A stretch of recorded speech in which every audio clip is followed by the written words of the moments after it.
बहुत पुराने जमाने की बात है। एक छोटे से गांव में करीम नाम का एक गरीब किसान रहता था। करीम के पास सिर्फ 2 बीघा जमीन थी जो उसे अपने बाप दादाओं से विरासत में मिली थी। करीम बहुत मेहनती और नेक दिल इंसान था। उसकी पत्नी आमना और 2 बच्चे थे, बेटा अहमद और बेटी फातिमा। करीम सुबह अजान से पहले उठता, नमाज पढ़ता और फिर अपने खेत में चला जाता। वह पूरी मेहनत से अपने खेत में गेहूं, चावल और सब्जियां उगाता। उसके हाथ मेहनत से सख्त हो गए थे, चेहरा धूप से काला पड़ गया था, लेकिन उसकी आंखों में ईमानदारी और दिल में संतोष था। करीम अक्सर कहता था, अल्लाह ने मुझे यह जमीन दी है, मैं मेहनत से इसमें फसल उगाता हूँ, जो कुछ मिलता है उसी पर शुक्र करता हूँ। हलाल की रोटी से बड़ी कोई नेमत नहीं। उसी गांव का जमींदार मुंशीराम था। मुंशीराम के पास सैकड़ों एकड़ जमीन थी। उसकी बड़ी बड़ी हवेलियां थीं, लेकिन मुंशीराम बहुत जालिम और लालची आदमी था। उसे अपनी दौलत पर इतना घमंड था कि वह गरीबों को इंसान भी नहीं समझता था।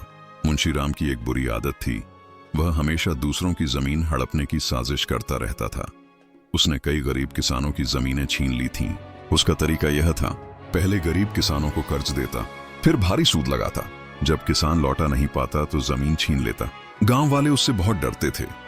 उसके पास लठैत और गुंडे थे जो उसका हर हुक्म मानते थे। मुंशीराम का बेटा राजू भी अपने बाप से ज्यादा बदमाश था। एक दिन मुंशीराम अपनी सवारी पर गांव में घूम रहा था। उसने देखा कि करीम के खेत में बहुत अच्छी फसल लगी हुई है। गेहूं की बालियां सोने की तरह चमक रही थीं, सब्जियां ताजा और हरी भरी थीं। मुंशीराम के दिल में लालच आ गया। वाह, ये जमीन तो बहुत जरखेज है। अगर ये मेरी हो जाए तो मैं इस पर बहुत अच्छी फसल उगा सकता हूं। करीम जैसे गरीब के पास इतनी अच्छी जमीन क्यों हो? उसने अपने मैनेजर छोटे लाल को बुलाया। छोटे लाल, ये जमीन किसकी है? हुजूर, यह करीम किसान की है। वह बहुत मेहनती है, इसलिए उसकी फसल अच्छी होती है। मुंशीराम ने आंखें सिकोड़ते हुए कहा, मुझे ये जमीन चाहिए, कोई रास्ता निकालो। छोटे लाल बोला, लेकिन हुजूर, करीम बहुत ईमानदार है, वह कर्ज भी नहीं लेता, उसकी जमीन छीनना मुश्किल होगा। मुंशीराम गुस्से में बोला, मैंने कहा है तो होकर रहेगा, कोई भी तरीका लगाओ। अगले दिन मुंशीराम खुद करीम के घर आया। करीम ने आदर से स्वागत किया। आइए जमींदार साहब, क्या सेवा करूं? मुंशीराम ने चालाक मुस्कान के साथ कहा, करीम, मैं तुम्हें याद दिलाने आया हूं। तुम्हारे बाप ने मुझसे 10,000 रुपए कर्ज लिए थे। अब वह मर गया तो यह कर्ज तुम पर है। करीम हैरान रह गया। क्या? ये कैसे हो सकता है? मेरे पिता ने कभी किसी से कर्ज नहीं लिया, वह बहुत ईमानदार थे। मुंशीराम ने झूठ बोलते हुए कहा, देखो मेरे पास रसीद है। उसने एक नकली कागज निकाला जिस पर करीम के पिता के नाम के जाली हस्ताक्षर थे। करीम ने कागज देखा, यह झूठ है, यह मेरे पिता के हस्ताक्षर नहीं है। मुंशीराम ने धमकी दी, खबरदार, मुझे झूठा कहा तो तुम्हारा बुरा होगा। कर्ज वापस करो वरना अपनी जमीन दे दो। करीम ने हिम्मत से कहा, मैं झूठा कर्ज नहीं दूंगा, न अपनी जमीन दूंगा, यह मेरे बाप दादाओं की अमानत है।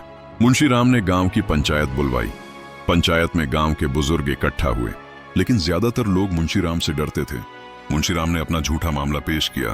ये देखिए, ये रसीद है, करीम के बाप ने मुझसे 10,000 रुपए कर्ज लिए थे, अब करीम को यह कर्ज लौटाना होगा। करीम ने सच बताया, यह झूठ है, यह रसीद नकली है, मेरे पिता ने कभी कर्ज नहीं लिया। मुंशीराम ने चालाकी से कहा, अगर यह नकली है तो साबित करो, क्या तुम्हारे पास कोई गवाह है? करीम चुप हो गया। उसके पिता तो गुजर चुके थे, कोई गवाह नहीं था। पंचायत के सरपंच शर्मा जी बोले, करीम, अगर तुम्हारे पास सबूत नहीं है तो तुम्हें कर्ज वापस करना होगा। करीम की आंखों में आंसू आ गए। यह नाइंसाफी है, अल्लाह मेरा गवाह है कि यह झूठ है। मुंशीराम बोला, तुम्हारे पास 1 महीना है, या तो 10,000 रुपए लाओ या अपनी जमीन मेरे नाम कर दो। करीम घर आया तो उसकी पत्नी आमना रो रही थी। यह कैसी मुसीबत आ गई, हमारे पास 10,000 रुपए कहां से आएंगे? करीम ने हिम्मत नहीं हारी, फिक्र मत करो, अल्लाह पर भरोसा रखो, मैं कोई रास्ता निकालूंगा। करीम ने पूरे गांव में मदद मांगने की कोशिश की। उसने अमीर सेठों से मदद मांगी, सबने मना कर दिया। उसने रिश्तेदारों से मदद मांगी, सबके पास बहाने थे। उसने दोस्तों से मदद मांगी, सब चुप रहे। क्यों? क्योंकि सब मुंशीराम से डरते थे। करीम ने अपनी फसल जल्दी बेचने की कोशिश की, उससे सिर्फ 3,000 रुपए मिले। उसने घर के कुछ गहने बेचे, उसे 2,000 मिले, कुल 5,000 रुपए हुए। अभी भी 5,000 की कमी थी। महीना खत्म होने में सिर्फ 3 दिन बचे थे। एक शाम करीम अपने खेत में बैठा अल्लाह से दुआ कर रहा था, या अल्लाह, तू जानता है मैं सच्चा हूं, ये झूठा कर्ज है, मुझे रास्ता दिखा। अचानक एक बूढ़ा फकीर वहां आया। उसके कपड़े फटे हुए थे, लेकिन चेहरे पर नूर था। बेटा, कुछ खाने को मिलेगा? मैं बहुत भूखा हूं। करीम के पास खुद ज्यादा कुछ नहीं था, लेकिन वह उसे घर ले आया। आमना ने जो कुछ घर में था, रोटियां और दाल, सब फकीर को खिला दिया। फकीर ने पेट भरकर खाया और कहा, अल्लाह तुम्हें बरकत दे। तुम लोग खुद मुसीबत में हो, फिर भी मेहमान नवाजी करते हो। करीम ने पूछा, बाबा आपको कैसे पता? फकीर मुस्कुराया, मैं जानता हूं, मुझे सारा किस्सा सुनाओ। करीम ने सब कुछ बता दिया। मुंशी राम का झूठा दावा, नकली रसीद और जमीन छीनने का डर। फकीर ने ध्यान से सुना और कहा, बेटा करीम, सच्चाई हमेशा जीतती है, लेकिन सब्र और समझदारी से काम लेना पड़ता है। लेकिन बाबा, मैं क्या करूं? पंचायत ने भी मेरे खिलाफ फैसला दे दिया। फकीर बोला, कल मुंशी राम के पास जाओ, उससे कहो कि तुम कर्ज लौटाना चाहते हो, लेकिन तुम्हें वह असली रसीद दिखानी होगी जिस पर तुम्हारे पिता के हस्ताक्षर हैं। लेकिन बाबा, उसके पास तो नकली रसीद है। फकीर ने आंख मारते हुए कहा, बस मेरी बात मानो। जब वह रसीद दिखाए तो कहना, यह तो बिल्कुल नई लगती है। 10 साल पुरानी चीज इतनी नई कैसे हो सकती है? करीम को समझ नहीं आया, लेकिन उसने बात मान ली। अगले दिन करीम मुंशी राम की हवेली गया। मुंशी राम तख्त पर बैठा पान चबा रहा था। क्यों करीम, पैसे लाया? करीम बोला, हुजूर पैसे लाया हूं, लेकिन एक गुजारिश है। मुंशी राम की आंखें चमक उठीं। बोलो। मैं असली रसीद को पास से देखना चाहता हूं ताकि तसल्ली हो जाए। मुंशी राम ने सोचा, कोई चाल तो नहीं। फिर बोला, रसीद तो बहुत होशियारी से बनवाई है, उसे क्या पता चलेगा। उसने नकली रसीद निकालकर करीम को दे दी। करीम ने उसे ध्यान से देखा और कहा, यह रसीद तो बिल्कुल नई लगती है। कागज ताजा है, स्याही भी नई है। 10 साल पुराना कागज तो पीला पड़ जाता है। मुंशी राम घबरा गया। तुम क्या कहना चाहते हो? करीम ऊंची आवाज में बोला, मैं कहना चाहता हूं कि यह नकली रसीद है, अभी अभी बनाई गई है। तभी दरवाजे पर दस्तक हुई। एक आदमी अंदर आया। वह जिले का मजिस्ट्रेट था। उसके साथ वही बूढ़ा फकीर भी था, लेकिन अब साफ कपड़ों में। फकीर मुस्कुराया, करीम बेटा, मैं फकीर नहीं हूं, मैं रिटायर्ड जज हूं। इस इलाके में जुल्म की शिकायतें सुनकर आया था। मैंने तुम्हारी ईमानदारी देखी, इसलिए मदद करने का फैसला किया।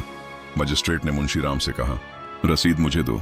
उसने रसीद देखी और कहा, यह नकली है, कागज नया है, स्याही नई है, हस्ताक्षर भी नकल किए गए हैं। पुलिस बुलाई गई। मुंशी राम को गिरफ्तार कर लिया गया। करीम बोला, हुजूर, मैं चाहता हूं कि जिन लोगों की जमीन इसने छीनी है वह सबको वापस मिले। मजिस्ट्रेट ने आदेश दिया। ऐसा ही होगा। गांव में खबर फैल गई, जिन किसानों की जमीन छीनी गई थी सबको वापस मिल गई। लोग खुशी से झूम उठे। करीम ने कहा, यह सब अल्लाह की मेहरबानी है और जज साहब का एहसान। जज ने कहा, मैं तो बस एक जरिया था, असली चीज तुम्हारी ईमानदारी और सब्र था। मुंशी राम को 5 साल की सजा हुई। उसकी सारी गलत तरीके से ली हुई जायदाद वापस कर दी गई। गांव में अमन आ गया। करीम ने और ज्यादा मेहनत की। उसकी फसल पहले से बेहतर होने लगी। जज साहब ने उसकी मदद की, खेत के लिए पानी का इंतजाम करवाया, अहमद को अच्छे स्कूल में दाखिला दिलाया और गांव वालों को मिलकर खेती करना सिखाया। करीम ने भी दूसरे किसानों की मदद की, उन्हें अच्छे बीज दिए, खेती के तरीके सिखाए, फसल बेचने में साथ दिया। 5 साल बाद मुंशी राम जेल से बाहर आया। वह बूढ़ा और कमजोर हो चुका था। उसे अपनी गलतियों का एहसास हो गया था। वह सीधा करीम के घर आया और उसके पैरों में गिर पड़ा। करीम, मुझे माफ कर दो, मैंने बहुत जुल्म किया। करीम ने उसे उठाया। अल्लाह ने तुम्हें तौबा की तौफीक दी, यह बहुत बड़ी बात है। मैं तुम्हें माफ करता हूं।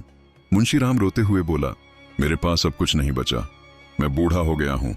करीम ने कहा, आप हमारे साथ रहिए, खेत में काम कीजिए, हम मिलकर रहेंगे। उस दिन से मुंशी राम ने पहली बार मेहनत की असली कीमत समझी। इस कहानी से एक बड़ी सीख मिलती है, सच्चाई आखिर में जीतती ही है। झूठ कितना भी मजबूत क्यों न लगे, एक दिन उसका पर्दाफाश हो ही जाता है।